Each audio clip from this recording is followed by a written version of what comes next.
Good morning, and welcome to our Sunday worship service. As you can see, this mic is down today, so we'll be using these. So if you do end up having to speak, don't use this one.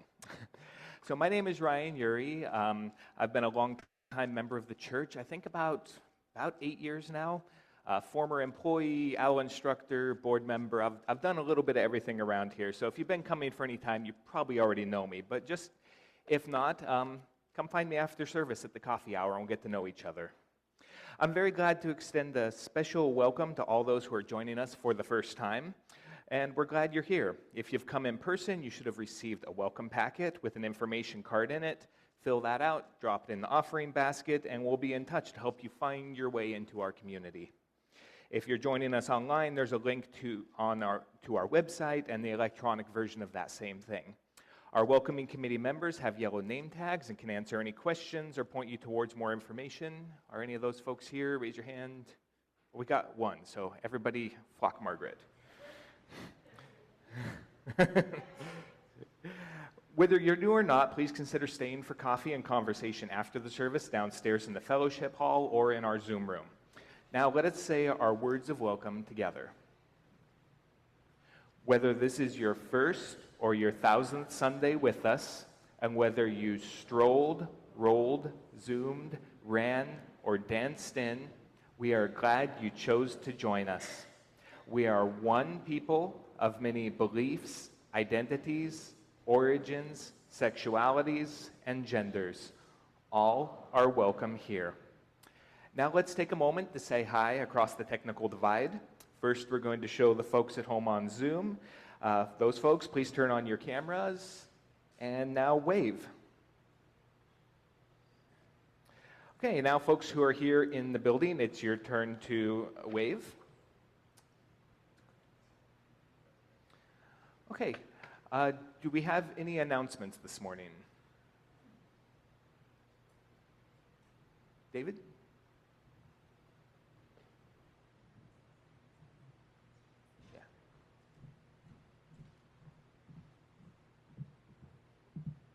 Just so folks know, we know it's warm.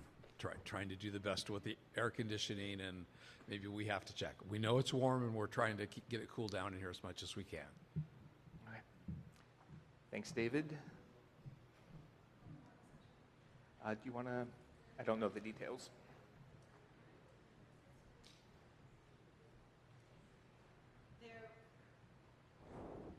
Got it?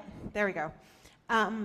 After the service, if you are new to our congregation or if you're just feeling shy and a little overwhelmed by downstairs, the coffee hour, there's a reception upstairs on the 3rd floor in our library.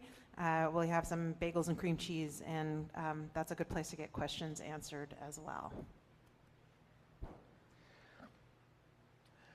We preface our service by acknowledging that our church was built on the ancestral homelands of the Nimipu, called Nez Perce by the French-speaking traders, the Palouse, and the Stitsaumsh, called the Coeur d'Alene. Let us pause and remember that we live on ground that is sacred, ground that was stolen, ground that cries out for justice and for responsible stewardship. May our remembering help us find the courage to do our part to restore wholeness to the earth and all her peoples. Okay. We're hoping that folks joining us via Zoom have a chalice or a candle to light and something to light it with. Now let us light our chalices together. You got it, Laura? In the light of truth and the warmth of love, we gather to seek and seek to share.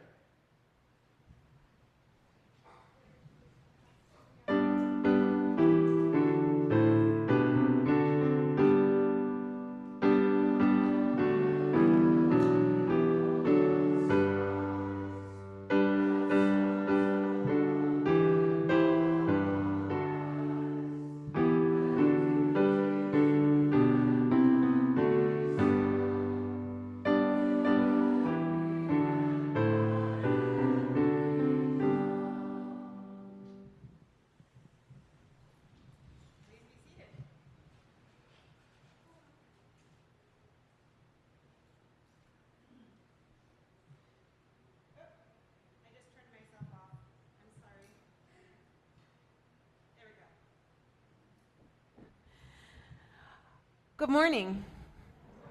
I am the Reverend Dr. Elizabeth Stevens, and I am lucky enough to serve this congregation as its minister. So, we are, none of us, perfect. We all make mistakes. This is an essential part of being human. And that said, we don't always like it. I sometimes call myself a perfectionist in recovery because I spent a lot of years nearly killing myself in an attempt to please everyone around me. I've carried for my entire life the story that love is something that has to be earned. That story is not true.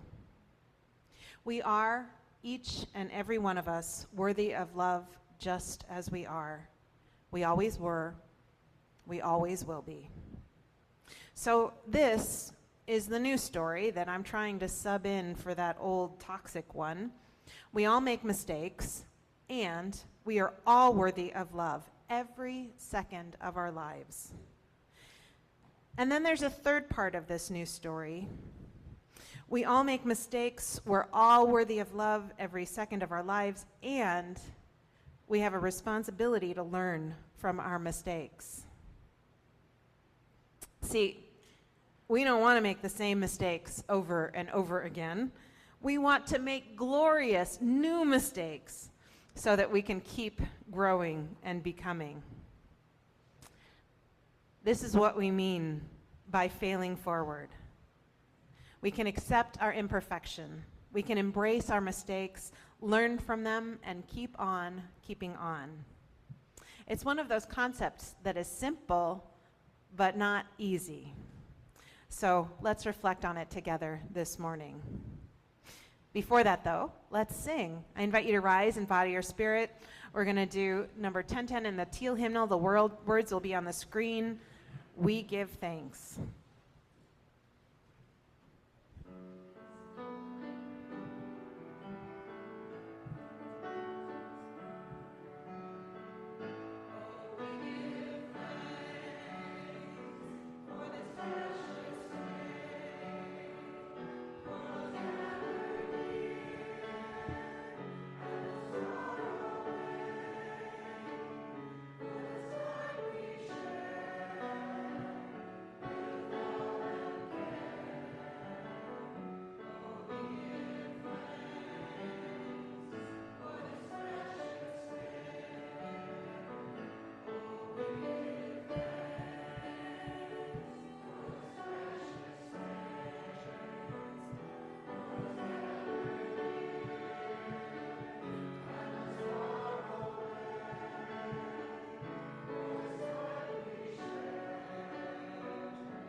Hey, before we get to our offertory, we'd like to take a moment to give out a check for last month's month of Sundays. Leanne, 2 checks, even better.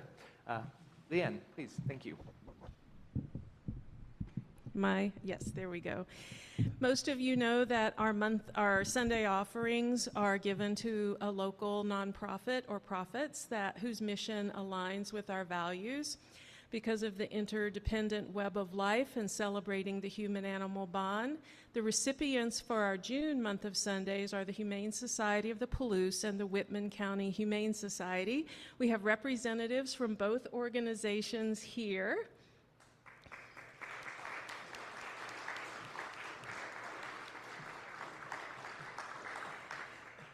I'm thrilled to say that each of them will be receiving $1,500. And I'll introduce Lauren Green first. She's from the Humane Society of the Palouse. Well, hello and good morning, everybody. Thank you so much for thinking of both Humane Society of the Palouse and Whitman County Humane Society during your offertories last month. We are so incredibly grateful for these funds, especially right now. If you aren't aware, we're in the middle of what's called kitten season, so we are absolutely inundated with kittens, and especially sick and orphan kittens who need lots of additional hands-on care. And these funds will ensure that all those babies can get the care they need. We even just had a kitten come in with a broken leg that needed to be amputated last week. So this is definitely going to help to make sure that Sparkler and all those other kittens that need extra care can get that care that they need. So thank you so much for making our work possible. Thank you.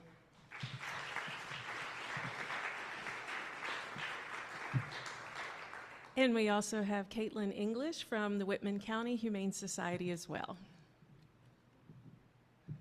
Awesome. Hi, everyone. On a similar note, we just want to thank you guys. You know, donations like this and support from people like you are the reason that we get to keep doing what we're doing. And to jump on, we are kind of on the same boat. We're looking for fosters for both kittens, cats, dogs. We have over 100 animals right now between our shelter and foster. So lots of animals out there needing help, but this will really help us continue to do the work that we do day to day. So thank you guys.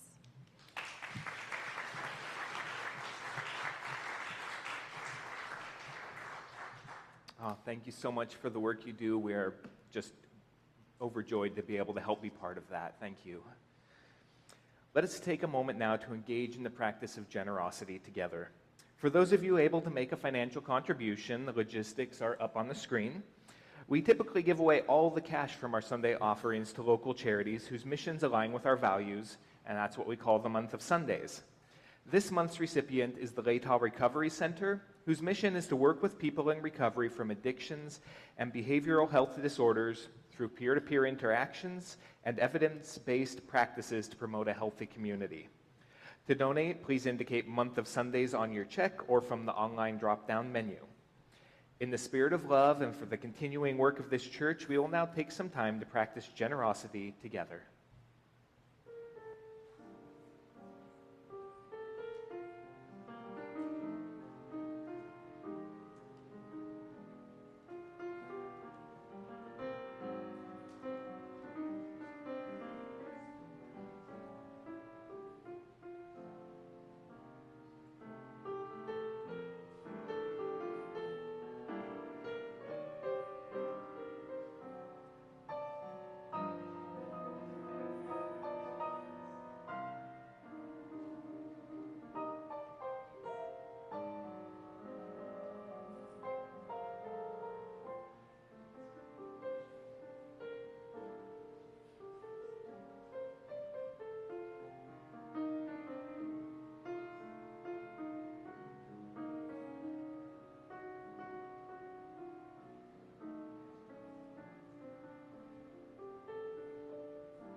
Let's enter together now into a time of meditation, reflection, or prayer. These are the words of my colleague Martha Munson, who begins by quoting Wendell Berry. "For a time I rest in the grace of the world and am free." In this time of meditation, may you rest in the grace of the world and be free. In weakness, may you sense the strength of the eternal hills and rest in the grace of the world. In failure, may you be upheld like the buoyancy of water, and rest in the grace of the world. In limitation, may you remember that the choices may be as great as the expanse of the sky, and rest in the grace of the world. In insecurity, may you feel the solid earth beneath your feet and rest in the grace of the world. In despair, may you hear the joy in birds singing and rest in the grace of the world.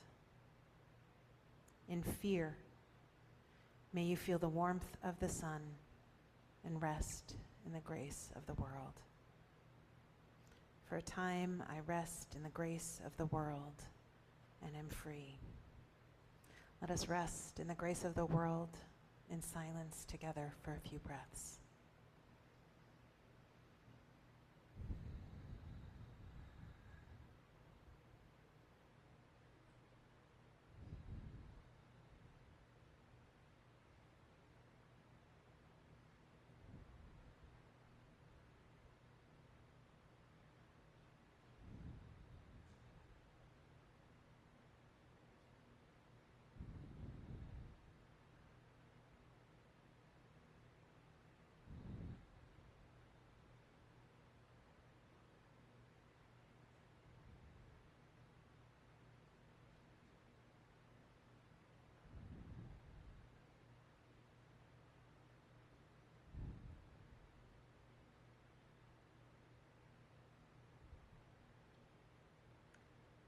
Amen, and blessed be. Our reading this morning is adapted from The Joy of Imperfection by Enid Howarth and Jan Traz. Okay. Myth. Perfection is attainable. Therefore, I can and should be perfect. If I just do more, try more, learn more, work more, earn more, buy more, exercise more, then I'll be perfect. Truth. No, you won't be perfect. You'll be tired, broke, stressed, sweaty, and feeling like a failure. Myth. Either I do everything perfectly or I'm a worthless failure. Truth. You don't do everything perfectly, and you never did. You're not a worthless failure, and you never were. Myth. I should feel confident and strong all the time. If I don't, there must be something wrong with me. Truth, no one feels confident and strong all the time. If they do, there's something wrong with them. Myth. I will ride off into the sunset with my one true love, and we will live happily ever after in a palace on the hill. Truth, palaces on the hill have large mortgages. The horse will need oats, it will get dark, it will rain. Your one true love almost certainly has some annoying habits like leaving wet towels on the bathroom floor or not replacing the roll of toilet tissue. Myth. If I am good and give to people, they will be equally kind in giving to me. Truth, sometimes in good faith, we put our quarter in the telephone and nothing happens, but we lose our money. Just as telephones will not be fair, neither will people. Myth. I must always be in control of my entire universe, or terrible things will happen. Truth, you are not in control of your universe. You never were, you never will be. No one is, no one ever will be. Just forget it. Life is messy. So is the universe. Myth. I must be productive, work hard, achieve. I am what I accomplish. Truth, you are far more than you will ever accomplish. You are a human being, not a human doing. Myth. I should never need any help. I should be able to do everything alone. Truth, since the beginning of the world, never has anyone ever done anything alone. Myth. Perfectionism is not my issue. Truth, perfectionism is everyone's issue. We inhale it with the air pollution. We swim in it. Perfectionism grabs us whenever we curse ourselves for being late, being dumb. It haunts us when we know we could and should have done better, understood everything, and predicted all the consequences. In the beginning, we were perfect. In the present, we're still perfect. We have perfect flaws, bumps, lumps, warts, and 2 left feet. Perfect for mere mortals means falling on our faces on a regular basis, spilling coffee in our laps, making mistakes often and with gusto. So you may have noticed that Molly Smith was initially going to serve as the celebrant for this service. Unfortunately, she's dealing with some health challenges and can't be with us. She did send in her top 5 mistake slogans, pithy quotes that have helped her embrace failure in her life. So we'll share those now. Okay, first one. Every step is a mistake. Therefore, every step must be a correction.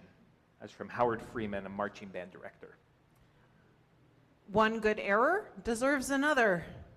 Mary Lou McRill, her high school chum. Okay. Trial and error. No trial, no error, no success. And it's posted in a chem lab somewhere. You see, dear, I've done so many things badly for so long, I've started to do some of them well. Elaine, the secretary in an office where Molly once worked.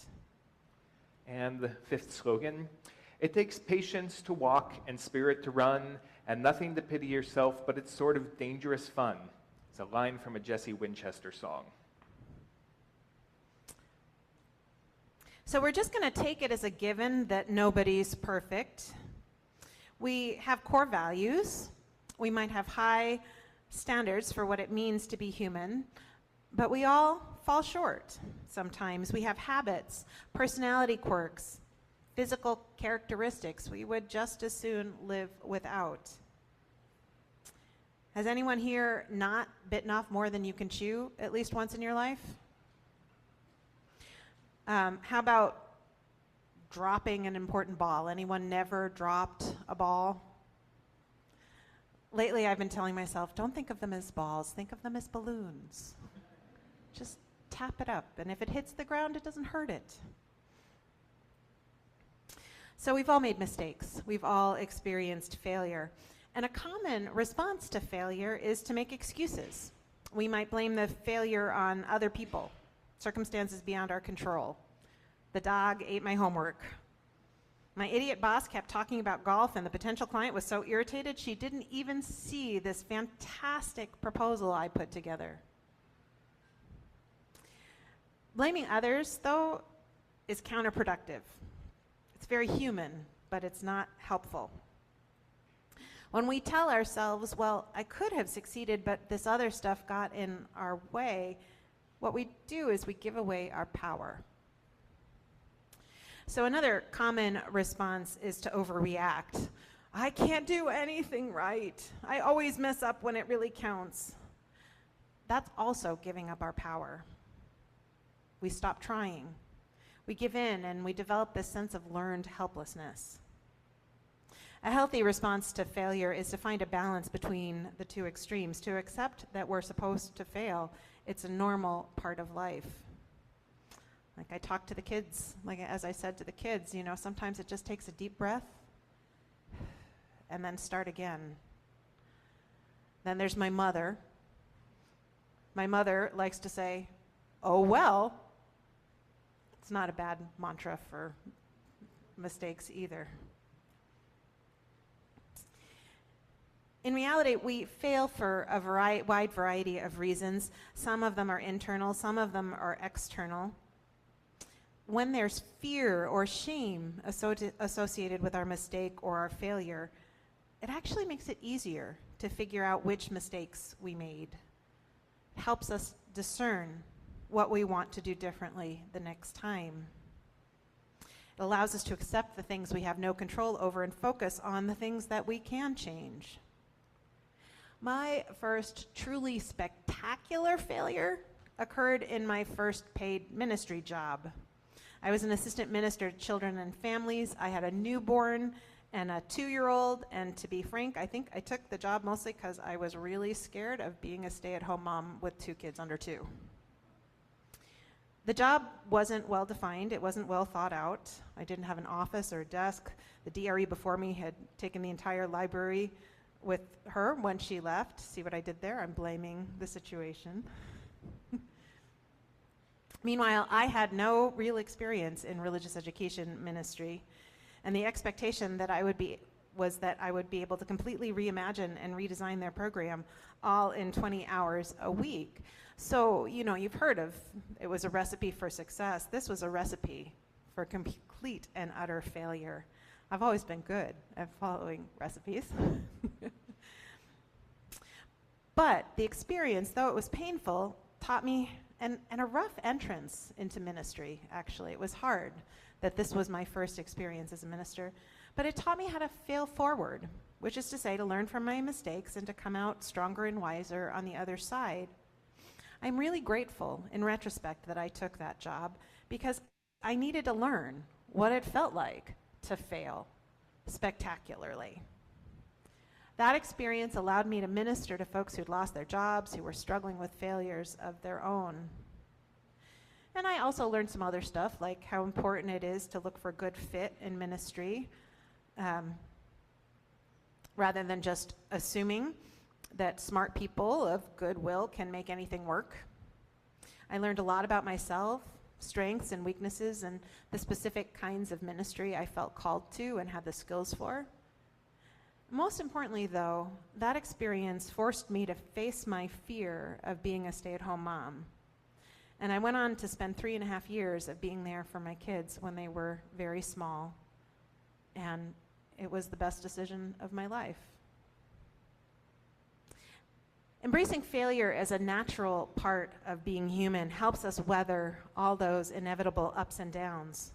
When we choose to reject the success at all costs model and embrace a more realistic, you win some, you lose some, oh well, we don't waste precious time and energy on situations and challenges that aren't really ours to fix or to face. When we embrace our mistakes, it allows us to find ourselves at the end of the day happy just to be alive and secure in the knowledge that whatever our track record, we are worthy and beloved human beings. It lets us relax a little bit. When we embrace failure, we embrace it as our teacher, and it turns out that failure is maybe the best teacher there is.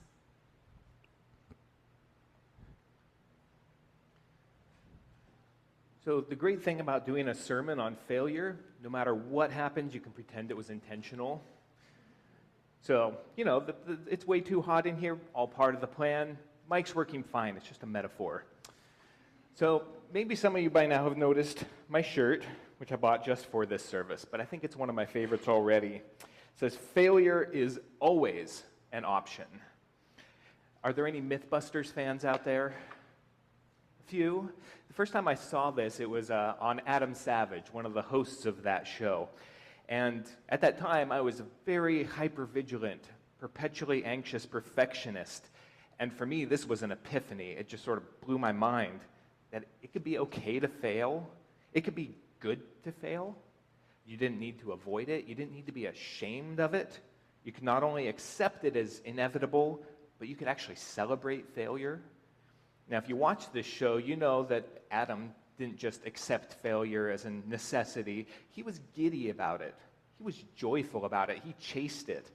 And I think his enthusiasm came from the knowledge that every time you fail, you're that much closer to the success that you seek. Failure is a really good teacher if we let it. It shows our limits. It shows what's still needed. It informs the next step in our journey towards success. Nearly every successful author, artist, or musician has a career built on a foundation of rejection, disappointment. When Thomas Edison was asked about his 10,000 failed attempts to perfect the light bulb, he said, "I have not failed. I've just found 10,000 ways that don't work." Failure, we always think of failure and success as being on opposite ends of the poles, but failure is not the opposite of success. Failure is the process of success. So perfectionism, it's one of those things that kind of sounds good at first glance. Who doesn't want to be perfect? But really, I've come to realize it's more of one of those polite euphemisms you use for somebody who's just terrified of failure. Like how we call a stingy person frugal, or a tactless person a straight shooter, or a stubborn person persistent. Perfectionism is a kind of a nice way to talk about someone who can't take risks and who chooses safety and predictability over living. And it's not something to be proud of. It's often a trauma response, and it comes from deep anxiety and personal insecurity. I would know. My perfectionism presented as academic success when I was younger, and it was strongly encouraged. But once I left that well-structured environment of school, once I ran out of boxes to check and awards to earn, and I had to engage the real world, I fell flat on my face. And it wasn't because I failed in my attempts. It was because I was so scared of failing that I never even made those attempts. I avoided failing, and I avoided mistakes, and it turns out the space you can live in without failing or making mistakes is pretty small. I'd say about the size of a casket. So, in avoiding failure, I avoided becoming anything at all. So if failure is so essential to living a full and meaningful life, and it is, why do we try so hard to avoid it? Well, it would be nice to go a single sermon without talking about Brené Brown, but it does come back to shame. There's so much shame around failure in our culture. She writes, in a highly critical, scarcity-based world, everyone's afraid to fail. Everyone. We don't want to be embarrassed. We don't want to be laughed at, made fun of, or judged harshly. And it's these very reasonable fears that keep us from taking necessary risks. Now, I think Adam wore this quote as a reminder that fear of failure is so much worse than actually failing. And those who would judge our shortcomings, they're probably just projecting their own fears. So to overcome shame, we can start by forgiving ourselves our inevitable imperfections, and we can accept our inadequacies. And ironically, this will free us up to achieve a success that's a whole lot better than just not screwing up. Now, I haven't always chosen security over living, fortunately. Without going into too much detail about my family's medical history, our journey to have children presented us with obstacle after obstacle, failure upon failure, heartbreak after heartbreak, and the whole process nearly broke us. But I learned something very important after our first seeming success ended with an ectopic pregnancy. The question was never, will we succeed, or will we fail? Life is always a gamble, and the only question that really matters is this a chance worth taking? Is this a chance worth taking? And it was, and so we took it again, and again, and again, until we finally had the family that we dreamed of. Though I do still want a third kid, so if you know where I can pick one up on the cheap, just let me know. I don't know about kids, but there's some cats. We have enough pets. It's always tempting to take the safe choice in life, and safe choice in quotes, because the safe choice can often be the worst choice. Now, we all know you miss the shots you don't take, you lose the bets you don't make. If you ask someone out, you might get rejected, but you already don't have a date. So what? If you get turned down for a job, you already didn't have that job. So what? It's a great irony that not trying often gives us the same result as trying and failing. We choose our own worst-case scenario. So why not go and try? Failure is essential to realizing our vision of a better future, not just at the personal level, but at the cultural and the societal level and in our community. So failure is essential, but the fear of failure, that's the killer of dreams. When we let the fear overtake us, we stop aspiring, we stop hoping, we resign ourselves to thinking small and getting by and accepting what's given. We stop trying to make things better, we hunker down and we cling to what we have. And it's a slow demise. What the world needs now more than anything is hope. Big dreams to push back the big fears. Big visions to keep us afloat when the waves of despair toss us about and try to pull us under. That's why, in my 40s, I've left my job here at the church to become a writer of all things, while trying to raise a family of 4 on the Idaho teacher's salary my wife makes. After a lifetime of playing it safe, I'd rather fail spectacularly than live haunted by what ifs and I wonders. And I owe my children an example of living with courage, and I owe them permission to chase their own dreams and to make their own failures, rather than giving into a life of quiet desperation. So I'm off to practice failing, which is to say I'm on the path to becoming something new and something more. And in kind of a strange twist, just by making that choice and that declaration, I feel like I've already succeeded. No matter what the world throws my way, I can always choose to not live by fear. I can always choose to hope. And as long as I do that, I can fail over and over and over and never be defeated. Failure is always an option, and often it's the best option. So let us fail in order to know what we're capable of becoming.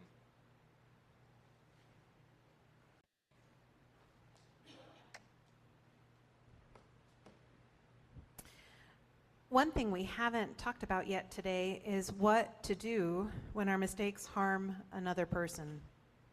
Because it turns out we can't avoid hurting other people, no matter how hard we try.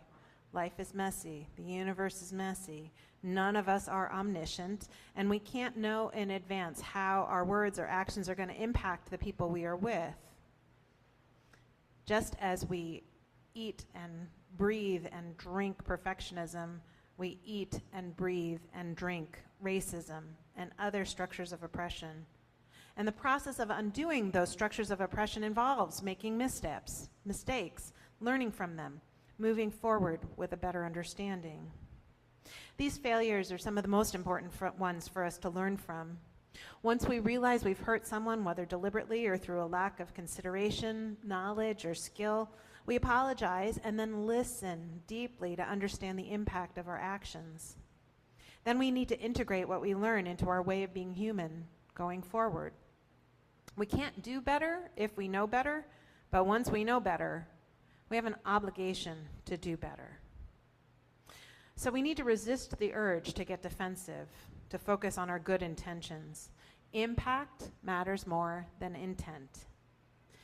So what gets in the way of failing forward when we've caused harm? I think it's feelings of shame and self-doubt. This is why it's so important to separate our sense of fundamental worthiness from this attempt at so-called perfection. If we need to be perfect to be deserving of love, then we feel awful about ourselves when we make mistakes. We can't learn from them. We can't integrate those learnings into our lives. If we know we are loved unconditionally, if we know that who we are is enough, it's another mantra. Oh, well, I'm enough. I'm enough. Then we also know that making mistakes or even hurting people is just what people do. It's just people being people-y. Then we can have ease and grace and humility in our interactions. Failing forward comes a little more naturally. I think it's an asymptotic approach. We can always do better at loving one another. That's just life. It's the inherent complexity of human beings, the inherent complexity of relationships. And the first step to loving each other better is loving ourselves. Self-compassion opens the door to better and more honest communication. It opens the possibility for growth, helps us to become more kind, compassionate, and aware of the impact our words and actions have on others. I think we all have an inner perfectionist, someone who holds us to unattainable standards of accomplishment, behavior, or being. Do we have any exceptions in the room? Anyone avoid the inner perfectionist? I don't see any hands. It's a gift from our culture, a Pandora's box of judgment, desire for control, self-flagellation, rugged individualism, shame, fear of failure, unrealistic expectations, and general pestilence. But just as hope fluttered at the bottom of Pandora's box, our ability to love lives at the root of our soul. It can sustain us, and it can counteract all of that pestilence. We can choose to live and to love more fully. The world may not always seem worthy of our love, but gosh darn it, we're going to love it anyway. We will not always live up to our own highest expectations or aspirations. But gosh darn it, we're going to do the best we can. Everyone's doing the best we can. And our best, it's enough. So be it, and so may it be. I invite you to rise now in body or spirit. We're going to sing together hymn number 1021, Lean on Me.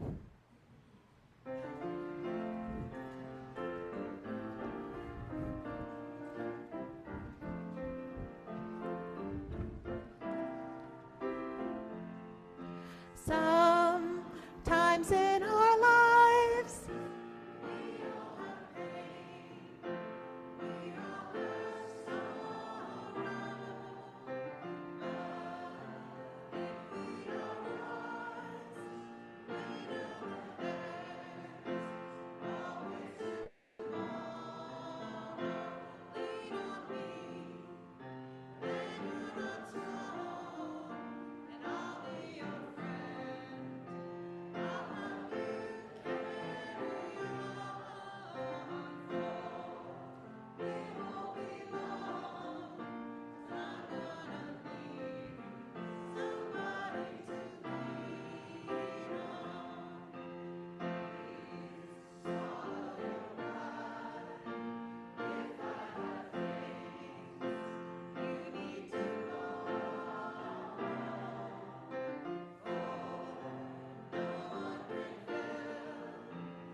our closing reading is A Blessing for Risk Takers and Failures by the Reverend Robin Tanner. Today we share in a blessing for losers, risk takers, all failures far and wide. Blessed are they who fall in the mud, who jump with gusto and rip their pants, who skin their elbows and bruise their ego, for they shall know the sweetness of risk.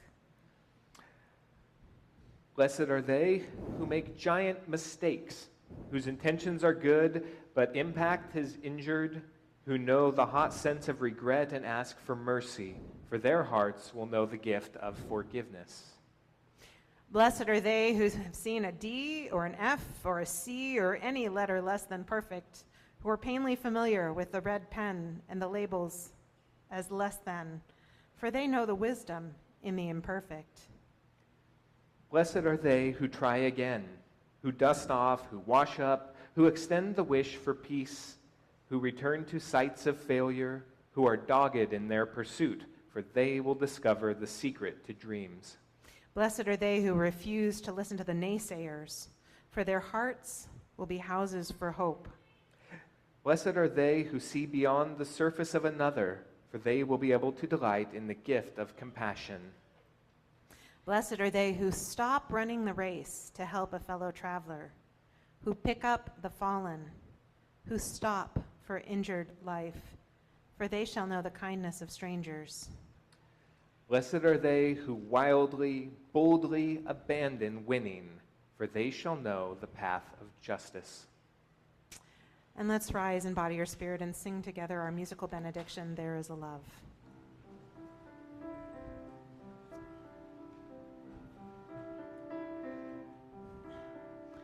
There is a love.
Please join me in the words to extinguish our chalice.